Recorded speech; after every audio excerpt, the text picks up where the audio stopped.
ni gɛlɛya jugu dɔ b'i ka diɲɛ kɔnɔ i bɛ fɛ gɛlɛya in ka wuli tɔrafata ayinuna solatu ibrahimiya de b'a kɛ mais a saraka ye ŋɔmi de ye a mana kɛ diɲɛ gɛlɛya o gɛlɛya ye a mana kɛ diɲɛ hami o hami ye e bɛ fɛ ala k'a wuli ka bɔ yen kun fa yakunu na solatu ibrahimiya de b'a kɛ n terikɛ ŋɔmi san dɔrɔn 9h waati i bɛ solatu ibrahimiya in i b'a wurudi siɲɛ 41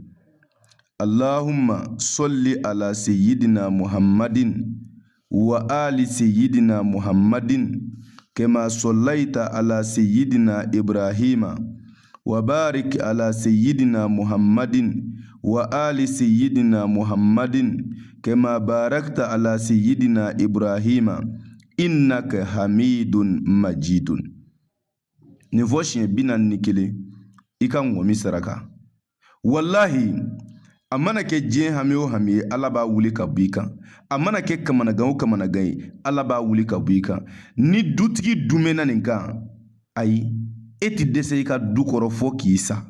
billahi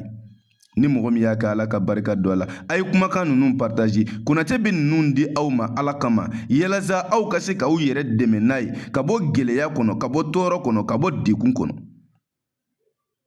gɛlɛya o gɛlɛya bi diɲɛ kɔnɔ ala tɔgɔ de y'a solution ye wa kira kan sɔli de ye a solution ye a wulibali dɔ dilen filɛ i ma n'i y'a kɛ ala ka barika don a la ayi nin kɔfɛ maa min mako bi nafolo yɛrɛ yɛrɛ la ka nafolo karaba k'a sɔrɔ kun fa yakunu na n y'a f'i ye galontigɛlaw cayalen don réseaux sanfɛ mais nafolo baara wulibali diɲɛ bɛɛ bi bɛn min kan danfɛn tɛ se ka min sɔsɔ diɲɛ kun n'a kun o ye iza wakati de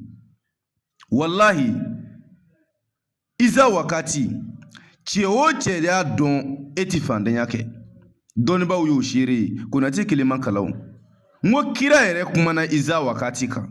ne nin f'i ye siɲɛ caman o tumana e bɛ fɛ ala ka diɲɛ nafolo d'i ma kun fa yakunu na n terikɛ iza wakati baara don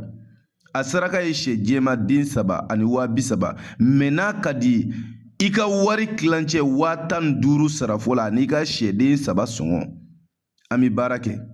e k'i tɔgɔ ni ba tɔgɔ di ni min bɔla la diɲɛ b'a lakali Konate ti maa nɛgɛ anw ti maa jafa an bɛ min dɔn an b'o de fɔ aw ye mais wallahi ne ti fɛn o fɛn dɔn n da ti maga o la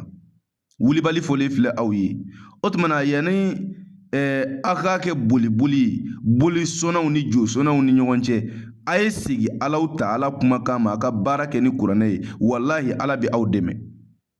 ni maa min mako b'a la i bɛ se ka weleli kɛ an ka téléphone numéro ye +223 72 24 02 98 n bɛ segin numéro in kan +223 72 24 02 98 hakɛto b'a ka so la